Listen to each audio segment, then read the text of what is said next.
that's going to determine the kill or not. Yeah, you'll go before anything else happens. But honestly, like I was saying, Anarchy RC, known for their fast-paced play, I don't think mana's going to be an issue at all.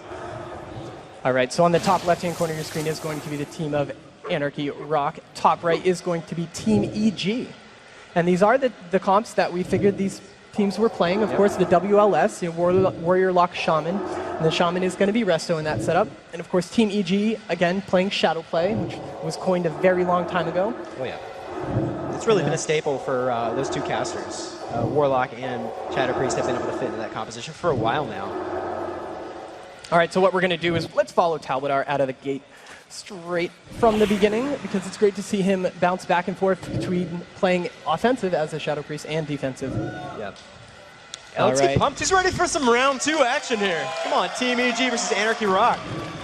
All right, so we see Talbottar straight from the start looking like he wants to put himself into position to use an early Psychic Scream, which hits all 3 members of the enemy team. Tremor gets them out, though, but look, you know, it causes them to use Tremor straight away. Yeah. And a Blade Storm already used by Wanfu. Yeah, he used his Leap and his Blade Storm for maybe a second.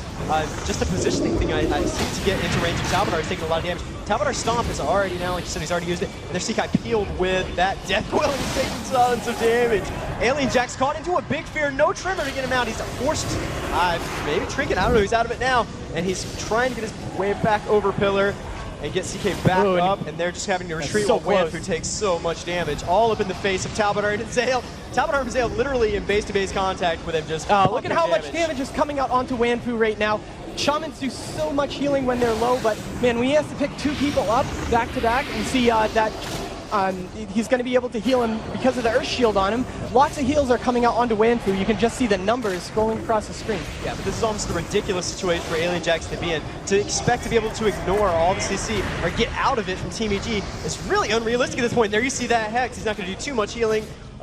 As a Frog, Seakai just look at that damage going on to Talbottar. Death Coil right there. Seedus needs to pick him up, but he was blanket counterspelled. Look at both members of both teams, CK and Talbottar, taking so much damage. CKY, LOL, so low on life with Alien Jax. Still sitting pretty good on mana, so he might be able to heal through this. You see him switch his Earth Shield to CKY, but Talbottar, the constant damage from a warrior when you are a caster is so hard to make to get away from warriors. But look at the big swap by Team EG onto Wanfu, taking so much damage again. These life bars are going all over the place in this match. Yeah, the dot up time on Wanfu is pretty much maxed out from Azale, and that's why you've seen the Riptide on him, Earth Shield on him the entire match. It's all Alien Jack can do to keep him up and deal with the swaps. A big triple howl. Yeah, and there's that Spirit Link Totem, and these are the defensive cooldowns that you want to watch for to see, because the next time they push, he might not have that up. Exactly, Nerith, the Earth Speaker, giving me a quest. Thanks, bro. Talbottar sitting in the middle there. It's a fear. He has been just a big focus target for Anarchy Roc. They seem to know exactly what they're doing. Seedoo catching a UA to spell silence, but he's not really pressured by it. This is what we're talking about. Talbottar, one of the best priests in the game, definitely the best Shadow Priest in my opinion. Just sitting with all this pressure on him, still using all of his utility spells, perfect timing, pumping out damage, playing good position. I mean, he's just the real deal here, and he's spiking below 50, unfortunately.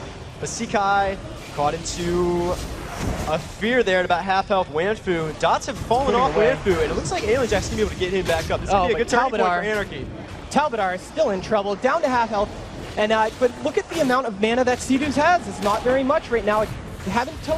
Didn't see a tide out of him yet, but Talbottar needs to be picked up. Not choosing to shift out of Shadow form so much because they're putting so much damage onto Wanfu. Alien Jack's dropping that Spirit Link Totem. I mean, those are the things that save his team so many times, but now that's going to be down, and Wanfu still taking lots of damage from the team of Team EG. Yep, chilling his shield wall right now. Definitely a good timing to use it. I don't think he would have survived that burst otherwise, but he has gone through a lot of cooldowns here. And there we go. Now just down to the basics for his warrior, but he's staying on his target. Talbottar still under a lot of pressure. That MS effect, staying up on him full time, making things a little more difficult for Seedoo, and that's where a lot of his mana has gone. There hasn't been too much damage out on Zale. He's just mainly just sort of hanging out, pumping damage. He catches a fear here and there, but he's always getting out of it. And actually, Seedoo needs to pay some attention to him. He needs to give him some heals and probably get around that pillar for him, because Seedoo's playing really, really far back. Definitely a spell lock onto Seedoo with Talbottar at half health and Azale on half health. Azale using his Demon Soul right now knows he needs to put out a lot of pressure because Seedoo's is Death Coiled. Wanfu still, look at that, so low on life right now.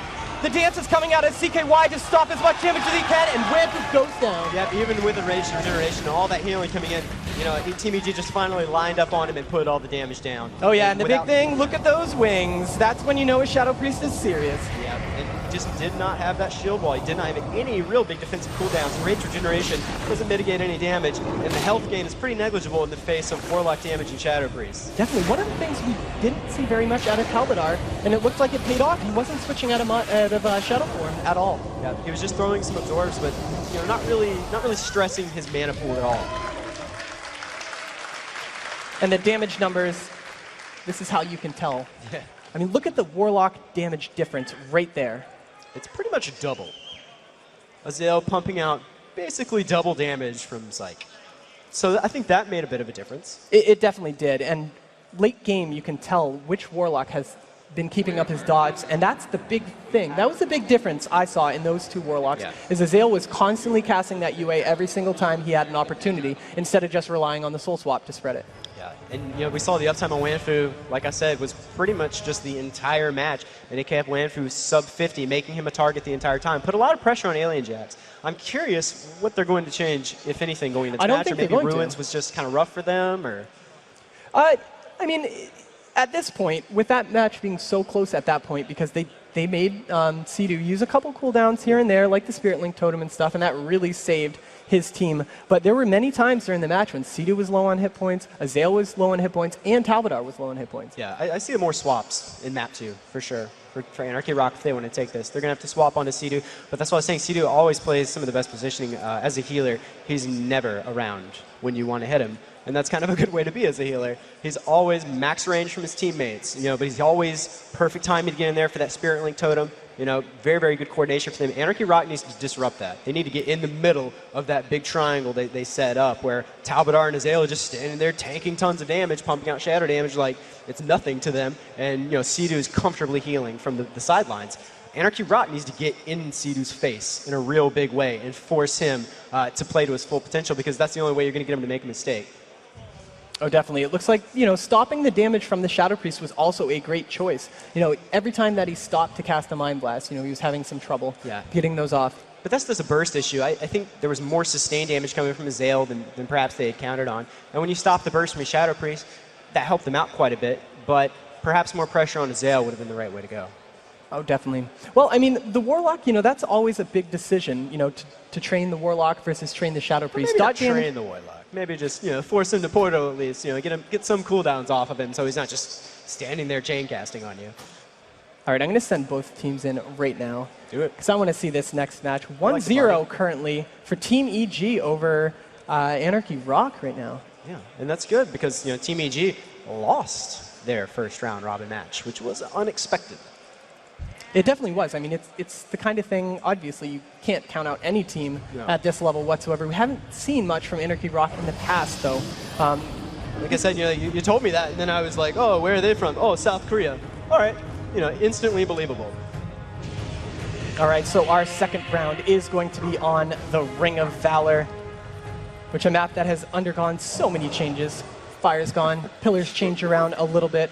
But I like this iteration of the map, though. I like the very far back starting locations and the opportunity to use line of sight straight from the beginning with that small pillar that comes up right away. Yeah, as a longtime mage, I must say this is my favorite version of Ring of Valor 2 by a landslide. All right, but the gates are going to be opening any second. This is going to be the second round for Team EG versus Anarchy Roc. Team EG looking good, up on them 1-0 there in that Ruins match. But, they've got to watch Talbadar closely. Wanfu's going to be able to stay on. There's not going to be any more, weird pillar pathing where he's not going to have that opportunity. It's going to be just wide open spaces. And I'm looking for Wanfu to get a better use out of that opening Blade Storm. He had to use some cooldowns. Kind of weird at the beginning.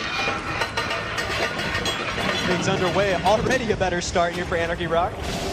All right. And great straight away. Wanfu's trying to get to his target. Looks like he wants to line of sight a bit of that damage from Talbadar. And the big change now is Wanfu is now running Gag Order spec, which means he swapped up. He's going to get those blanket silences. That was a really good choice. Yeah, this is really going to completely shut down Talbadar's damage, and it's going to limit his ability to put absorb effects on himself at really, pivotal times. Yeah, look at the damage by Team EG. Good choice. Yeah, I mean, Azael is chain casting damage on you. I've said it like 1,000 times now. You have to stop Azael's damage if you want to stay alive. Oh, Wanfu down to half right now. Alien Jack still plenty of mana though. Feared away. Wanfu low. I mean, he already had to use a spell reflect. There we go. There's the shield wall right there. That was kind of poor timing. He went sword board, threw up shield wall as he had 100% health. You know, I completely disagree with that decision, but we'll see if that cooldown usage comes back to bite him later on. Defensively, that's how they lost this last match. Alien Jack's taking some pressure, just from dots though. Really just taking a ton of damage from Azael, who's all upon him with that Fell Flame. Oh, but the damage is all over the place for the team of Team EG. It's going to be focusing both on CKY and Wanfu. I mean, both team members taking a lot of damage from this, but Talbot are definitely the target of choice. And you can see that gag order spec is going to help a little bit with the overall damage, but look at all three members of Team Anarchy Roc. Expect to see a Spirit Link Totem. Never mind, Alien Jack is far away. He's coming running in for that Spirit Link. He's going to use an Unleash to try to get him up, but nope, wasn't able to make it over in time. Yeah, so Team EG's team challenge is probably something like this. Hey, let's just kill all of them at once. Okay, cool. Wanfu just, you know, not nearly close enough to Alien Jack's. Alien trying to play that max range and not get pressured, and he paid for it. Not in range for that Spirit Link, and there's really just no other way to get a warrior from 20k health back up to a respectable